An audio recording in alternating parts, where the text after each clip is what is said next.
Good evening. I'm back again and back on speedrun mode.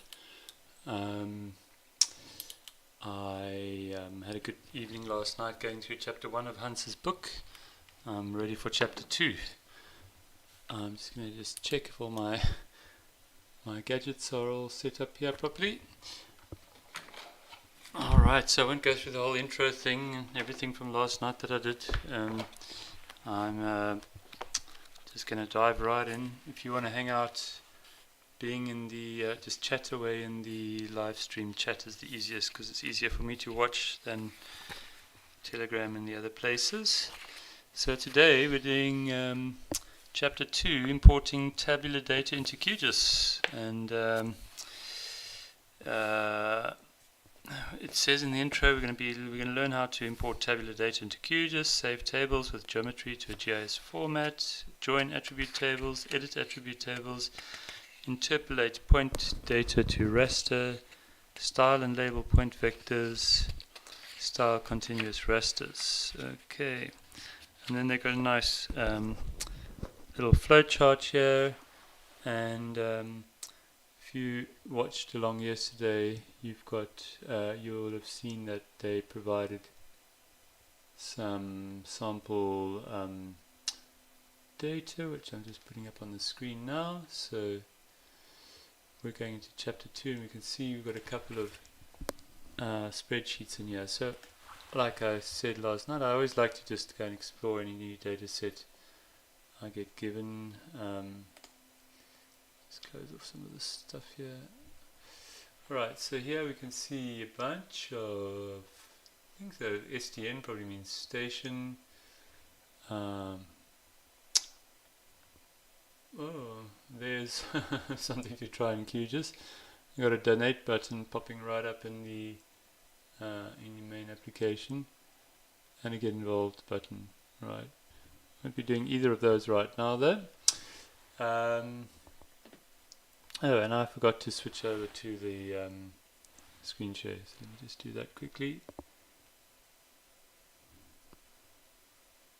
Hopefully you can all see that fine. So yeah, so we're diving into chapter 2. We're going to look at spreadsheets and all sorts of fun stuff. And if you're just joining in, I can see a few people arriving in the stream. Welcome. Just use the chat in this live stream to say hi if you want to.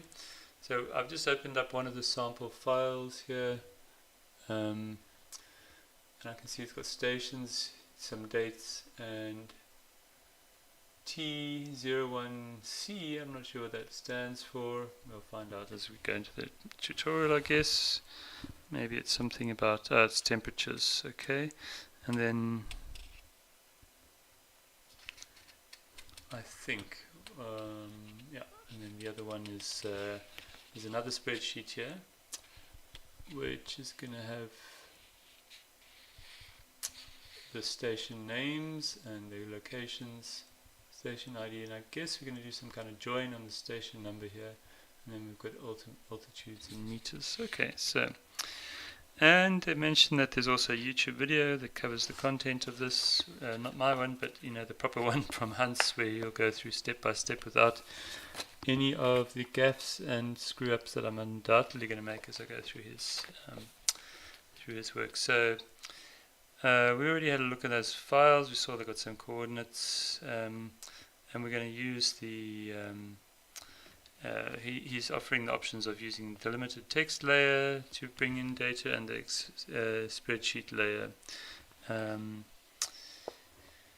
So we're going to use the spreadsheet layer in QGIS. So we're going to jump over here, we're going to go layer, add layer, add spreadsheet layer now. Yeah, so he walks through the installing the spreadsheet layers plugin, which I've already got installed. That's easy then, and I'm going to go and browse my way down into that folder. Which one we're going to do first? Let's see. KNMI stations. Okay, so I guess we're going to get some dots on the map first, right?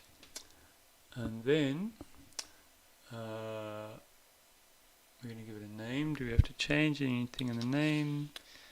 fill in the things. So we're going to call it stations table. KNMI stations table is what they ask us to do there. We've got to tick that it's got a geometry, and we've got to choose the geometry columns. Now QGIS is very smart, or the plugin, in this case the plugin there is very smart, and it's automatically picking up there. But it isn't smart enough to work out the coordinate reference system, so we've got to go just choose 4326 as the coordinate reference system. And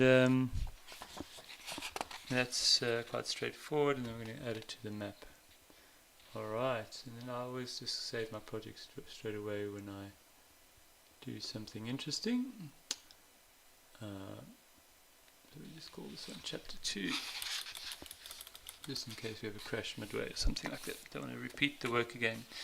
So now we've got the map, and then we're going to add the temperature data in the same way, but this time there's going to be no geometry. So we're going to add layer, add spreadsheet layer. I'm going to pick that temperature one. There's no geometry this time, and we're going to call it KNMI temperature table. Right, and then what we wanted to do is join this onto those dots, right? So what he wants us to do first is convert to a more permanent layer, because we've got them as sort of temporary layers in QGIS here. It's actually, I see that doesn't have the little temporary sign, so I think that's actually going to be persistent because it's made from a VRT. So maybe that changed since I wrote the book, I'm not sure. But for sure, if you've got anything like this, you probably want to put it into a geo package anyway. They're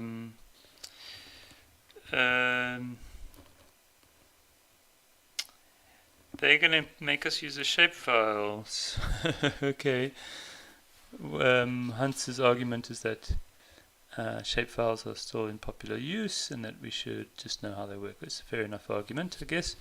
I did do a benchmark during the Phospho-G while I was looking around at the laptop, and I found shapefiles are still the fastest file-based format, or in the dataset that I tested with. Okay, so we're going to save it as KNMI stations. And we haven't got to the joining part yet, so okay, so let's go here. We're going to go that one there, we're going to right click and we're going to say export save features as. Now I'm going to choose shapefile, we're going to stick it into that same folder.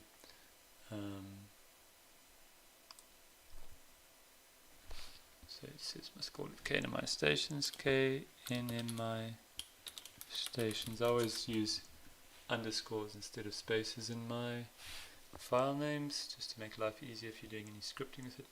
And he said we must choose the Dutch system, so I'm not familiar with their system, but it's EPSG 28992. So we're going to go over here and get 28992, like that. Search for that. Oh dear.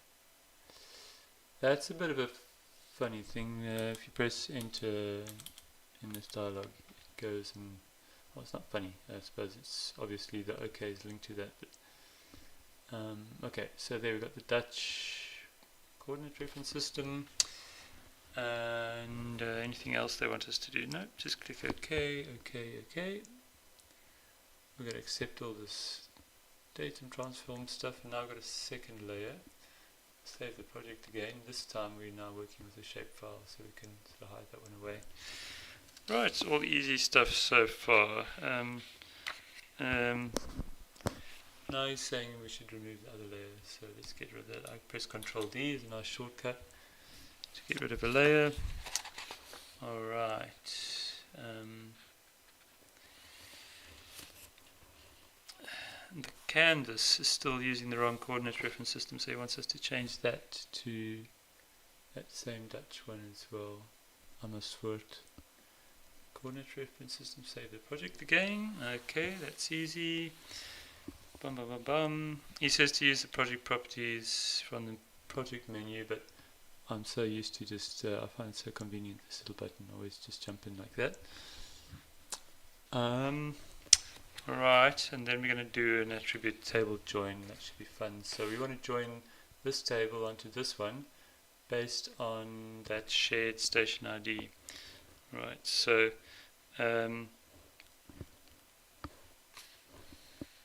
okay, so he's going to get us to look in the columns and see which are in the tables and see which columns they have in common. So if we look at the two together, see, like that, we can quickly see that they both have this STN column. There's a little bit of a quirk here that this one's in a floating point format and the other one's in an integer format, so maybe we're going to have to do something to get them in the same structure. Okay, so we're going to go to the K&M stations here. We're going to look at the properties and we're going to go to this joins here and we're going to create a new join.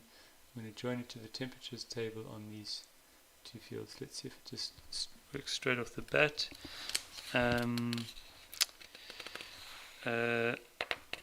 Right, we don't have to do anything special, do we? So let's see, let's go there and say okay like that. And then when we go back to these tables, I think we've probably got to close and open it again. I don't think QGIS will have updated it. Oh yeah, it's actually updated it dynamically there. Okay, so you can see we've got the extra columns now from the temperatures have been joined onto this table. So I'm going to guess that we're going to go and then export this again into a new table. So I want us to there. He's pointing out that there's a couple of missing values here, which we're going to fix, and how we're going to fix it.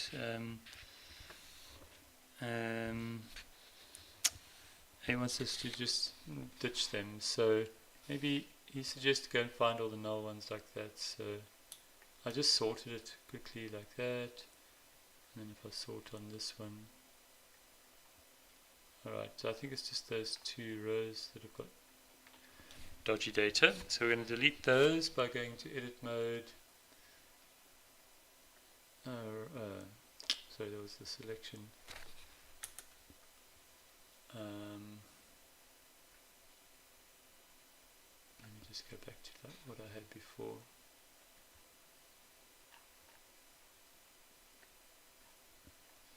Yeah, that's kind of strange because I said don't save my changes, but I actually think it did actually keep the changes. I mean, I think it saved it even though I said cancel. Why would it have saved it even though I said cancel? I'm guessing there's some like side effect of the fact that I've got that join going on here. I'm just going to close this and open it again and see if I found a glitch. Pretty good at finding glitches. Yeah, I think I found a glitch, so let's see. So what I did was I sort here, I chose these two here, I clicked edit, and then I went here to delete them, and then I unedited, and I said close without saving, and those columns, those rows don't come back until you go and open the attribute table again. Which would be a bit confusing if you weren't realizing you were seeing a glitch, because you might think they're gone irrevocably when you pressed don't save. Okay, but anyway, there we go. We're saving that and we're getting rid of them. We should have somebody like live bug reporting as I do this stuff, taking screenshots of my stream and making tickets. Okay, so now he says the problems is that the temperatures in the table are in 0.1 degrees C. We need to convert them to C, to Celsius. So we're going to do the field calculator. We're going to create a new output column called, what are we going to call it? Temperature C, and then there's going to be a little formula. We're going to set it to 3 places and 1 place, and then Okay, and then what's the formula going to be? Okay, he wants us to times it by 0.1. I'm not familiar with this idea of temperatures in 0.1. Anyway, it's a strange new world I'm entering here. Okay, so we're going to do the field calculator. He wants us to basically learn how to do field calculations. And he's suggesting to make a new output column called temperature C, like that, and it should be a decimal number with 3 and 1 precision. Then he wants us to multiply the temperature. Which one is it? This one here. I was struggling to see the name not there, so I just did a sample of the data, but that would have been a better way. So the other one's dates. Okay. So he wants us to multiply this one by 0.1, and that's going to turn it somehow into degrees. And he stresses, which is a very good point he makes, to rather select the name from here and double click it rather than trying to type this in yourself, because you're bound to make a typo and then everything's not going to work properly. Alright, so we've made a new expression to calculate the temperature in a new format. It's taking rather long to calculate that. Whenever QGIS takes long to calculate something like that, I always think it's going to go and crash or something. I'll let it run for a minute because sometimes I'm just too impatient. Yep, okay, so QGIS crashed. Sounds like another ticket we'd have to file. Alright, so why did you crash doing that, QGIS? It's a pretty basic thing for you to be calculating. Luckily I saved my work. Where did I save it to? I don't know if I had the join. Let's go check here. No, I hadn't got the join in, so I'm just going to go and do that join again. And I'll just save now and then open the attribute table. It's remembered the deleted things, but it just doesn't have the, it didn't have the join again. And we're going to go back here and use the field calculator. Create a new temperature C, decimal number 3 and 1. Let me just do the whole thing again quickly. Fields, wait, times 0.1. I always check in the preview at the bottom here to see if my formula is actually going to make something sensible, and you can flip through a couple of records like this just to see if it's doing the right thing. It's got a lot of precision on there. I'm not sure why, but anyway. Let's see if it crashes and then try again. Ooh, I think we've got a guaranteed crash here. So I'm guessing that the crash is because of that join on the table. Yep, there we go. Did I save? I can't remember. So what I'm going to do, I'm going to go now off script because otherwise we're going to get stuck. I'm going to go off script and I'm going to join the table and then save it out to a new data set. So if the join is still there, I'm just going to double check on the attribute table. Yep, I'm going to save this out to now he might have planned something with that join later, like changing something in the spreadsheet, I'm not sure. But we'll deal with that if that happens. Joined. Right, so we're making a new copy of that. Just check all the things are the same here.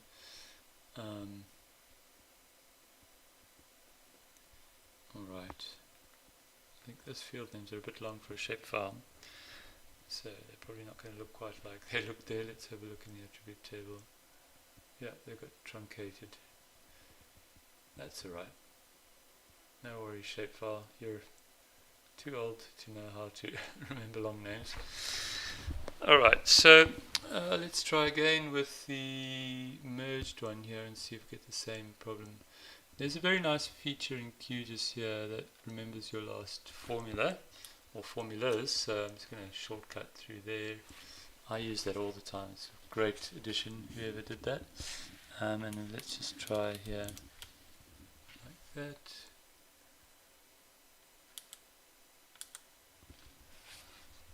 Okay, and it says it's invalid decimal number. Now why does it say it's invalid? I think that data may not be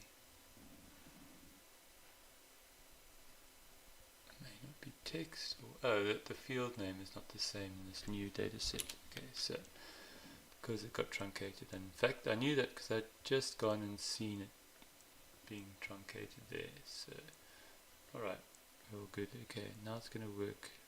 Is it going to work? Yeah, it worked. So reproducible crash there. I don't know if anybody else can reproduce it on their system, but certainly on my system it's reproducible. So we're going to save that, and we've managed to catch up to the notes again.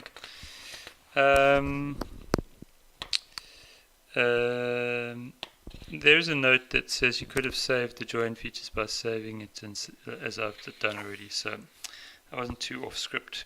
Okay, and then the last thing we're going to do is to interpolate the temperature values to a raster. To do this, we're going to use the raster analysis grid nearest neighbor tool. So that's going to be fun. Let's go close this and this and this. So raster analysis grid, and we can use nearest neighbor.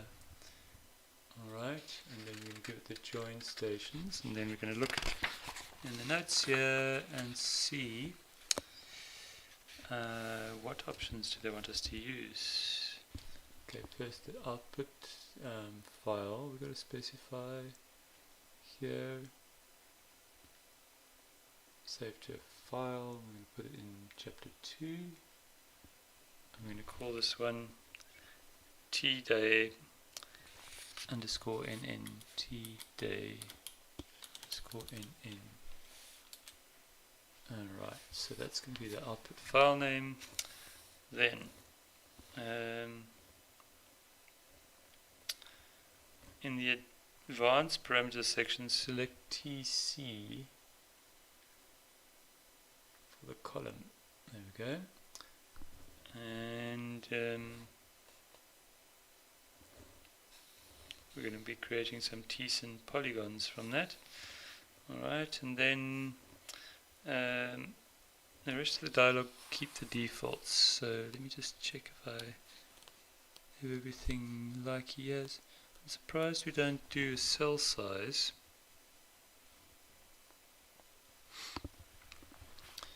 So one quick way to check that we're exactly the same as him is look at this. So he's got a somewhat shorter looking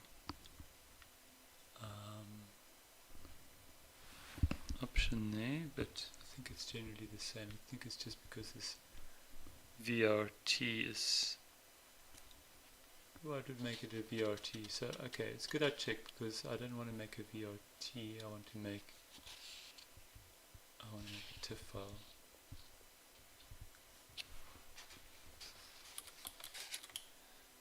So you have to put the extension, otherwise you're going to get a VRT. Let's see if that looks better.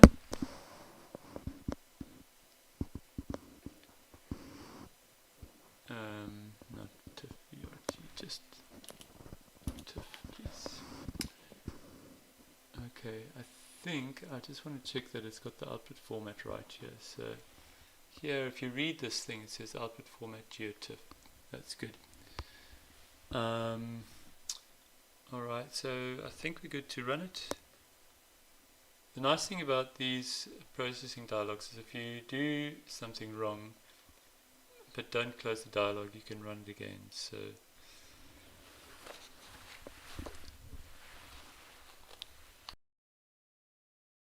me. Alright, so good. We've got our new data set out. And what can we see about the results? What does this mean? It means these are areas of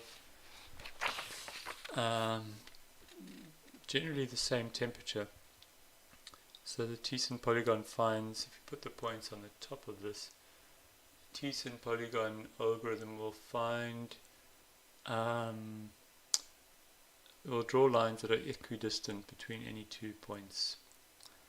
And so you get these little polygons which are kind of all at least half the distance between any 2 points. Does that make sense? Alright, so now it wants us to do the same analysis but using inverse distance to power. So it's just another interpolation algorithm. So before we did nearest neighbor, that's why we called it T-day in N. Now we're doing inverse distance to power here. So we're going to use that joined one. Now I actually didn't take careful note if I used the right layer for the other one. I just want to look here quickly and see what an example value is here. I think that all looks good. Alright, so inverse distance to power, we're going to use the join table. There's a bunch of options in there as well. I guess we're going to be taking the defaults. Here we're going to put it in that same folder. That's why I forgot to change it to here to TIFF. So GeoTIFF should be at the top of the list here. And we're going to call this T-day underscore, and I want us to call it T-day underscore ID IDW, inverse distance weighting. But now I'm just a bit confused because let's just have a quick look. Okay. Just checking I'm doing everything right. So, okay, so then we're gonna just do everything as default. It looks like it. And then I guess we'll get to compare the two algorithms to see how similar or different they are. I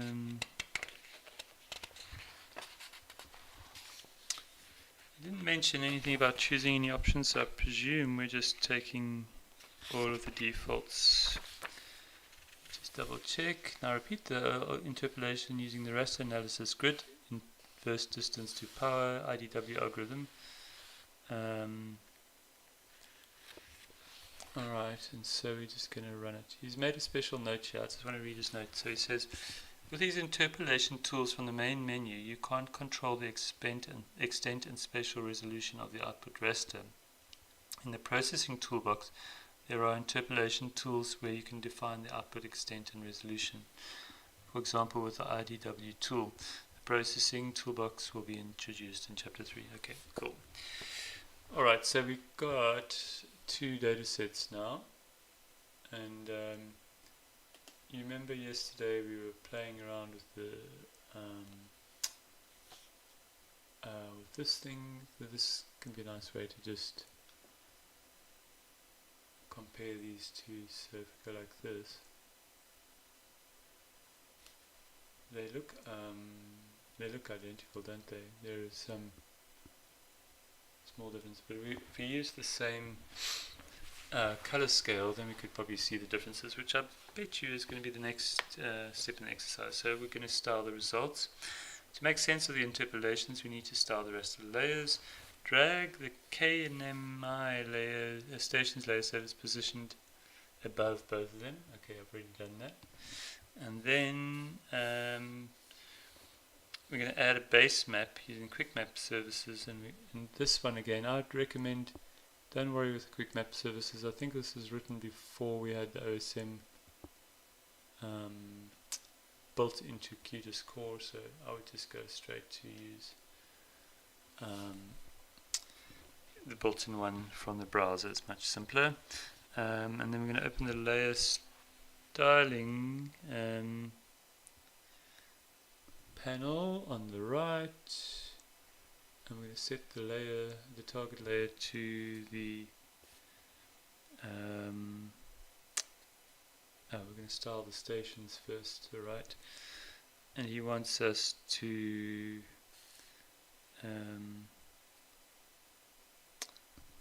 do a simple marker, full color black, and the size should be 2.8 millimeters. Alright, that's easy enough. And the labels, we're going to switch to single labels. Guess we're just getting a bit of like repeat practice from yesterday. Okay, and then the font. Are we doing anything with the font? Alright, so every time we do something of value, we save our project. Okay, so now we're going to add the temperature to the label. We're going to do an expression concatenating the name to the label.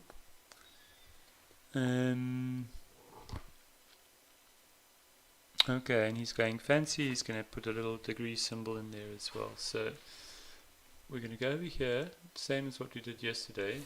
And we're going to make an expression. So the expression is a bit complicated to type out, but not complicated to understand. So this thing here is the concatenate operator, means join two pieces of text.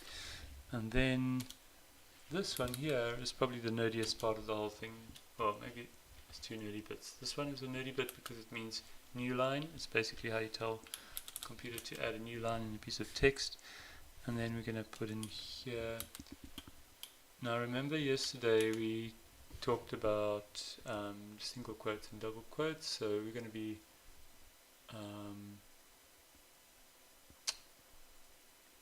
I don't know if I've got that calculated field here. I'm feeling like we're missing something. I'm just going to go backtrack a bit. Let's go back to my clipboard. So let's go back a bit. I've got the wrong, I'm not using the joined one. Okay, so because I did all the work on this one, I'm just going to copy this style over. Stick it onto here.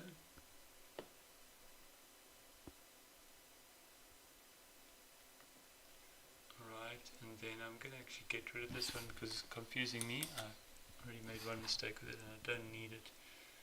Okay, so going back to the label expression here. So, oopsie daisy. Okay, doesn't matter. So we just repeat what we had before. So it was a /n for the new line, and then concatenating, and then in the fields we were looking for the temperature C, but I wasn't seeing it. That's how I knew I was sort of working with the wrong layer. Alright, and then we're going to join that. Now we're going to make a degree symbol, and we're going to just put a space first.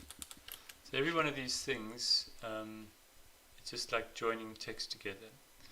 Right, now the nerdy bit we've all been waiting for. We're going to use this char, whatever, 0176, which is a degree symbol in the ASCII key map. Alright, and then we're going to go here and we're going to put C. So that one would be a bit hard to guess or to figure out. You can see in the preview at the bottom here, let's put the degree symbol there.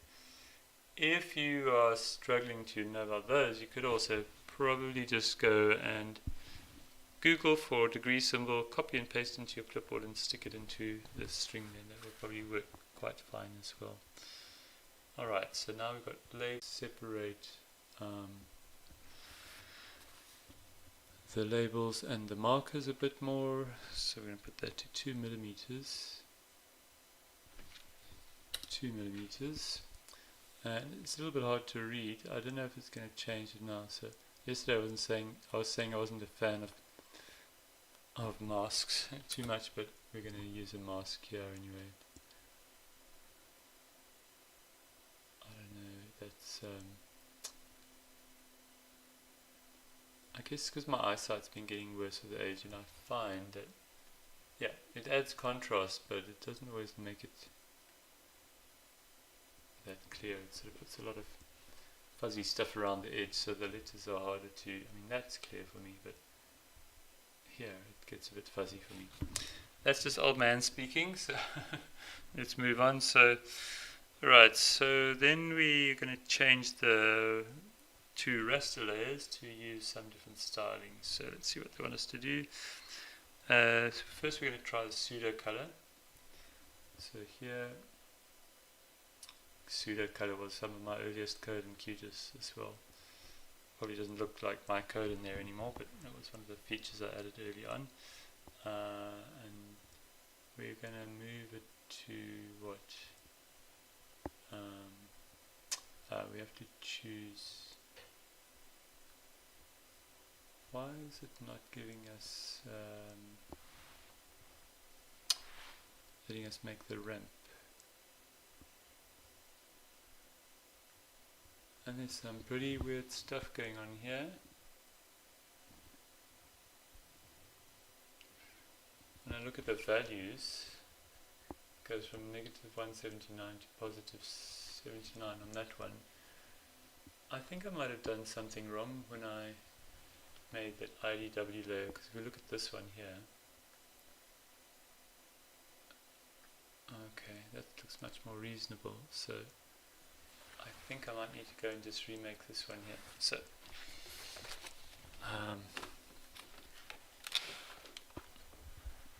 so rule number 1 is check carefully. Rule number 2 is always be prepared to repeat your steps if you need to, because you might have done something wrong the first time around. So let's go, just do that again. So inverse distance weighted power, joint stations. I want to say we should be choosing a column, and maybe that's what I left off. I think I chose the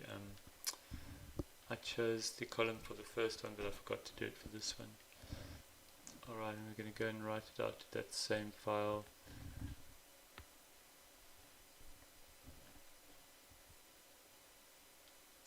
Did I run it? Okay. Well, that looks very different, doesn't it? That still looks weird, those numbers. Let's do it a third time.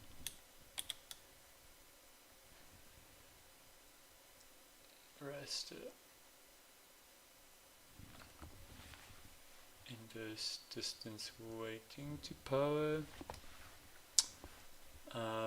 Point layer, the join one there, and then Z field temperature.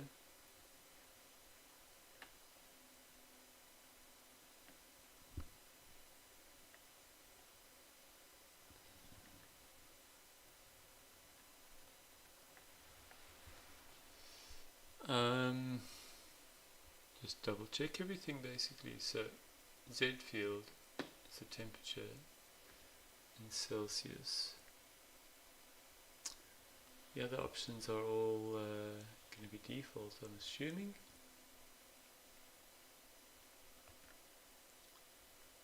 Okay, now we get a different looking result again. So we can see that the first one did a T-cent polygon. This one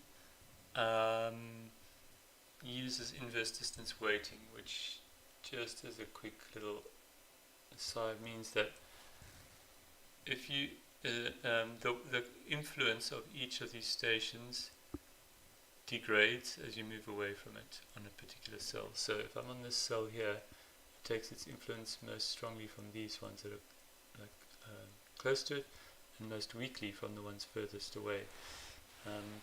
There's normally a decay, so that if it's too far away, it has no influence on it. So you can see these ones here, they've been very, the pixels around them are very influenced by these temperatures here. Let's go and just do that pseudo color thing. Wrong there.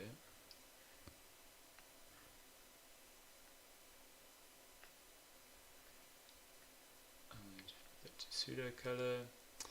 And I'm just going to do that little legend slider here so that we can just compare the two things. Alright, so if we compare like this,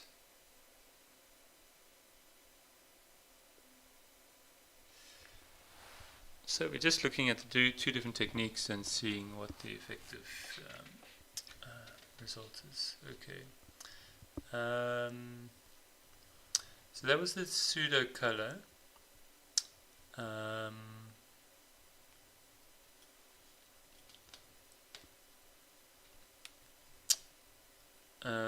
But he wants us to go and to change the. Let me see. So start by making the NN layer the target. Set it to pseudo color. For continuous rasters, we use the single band pseudo color renderer. Although T-SYN polygons in the TNN look discrete, the pixels have real numbers, which is not possible for discrete rasters. For the color ramp, choose spectral. Click classify. It doesn't say he wants us to use the spectral. I'm just going to check if I've done that already here. Color ramp. Spectral. I think that's the one that I had on already, yeah.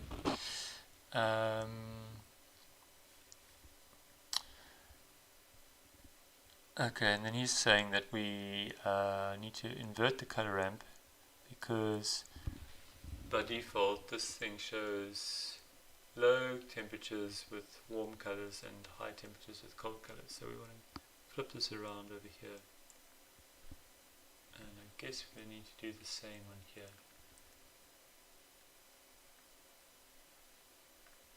Just take care to click on the little arrow, not the whole symbol. Okay, so that makes more sense. And we can see where all the hot, I'm saying that in air quotes, areas of Holland are. I don't think it gets very hot in Holland.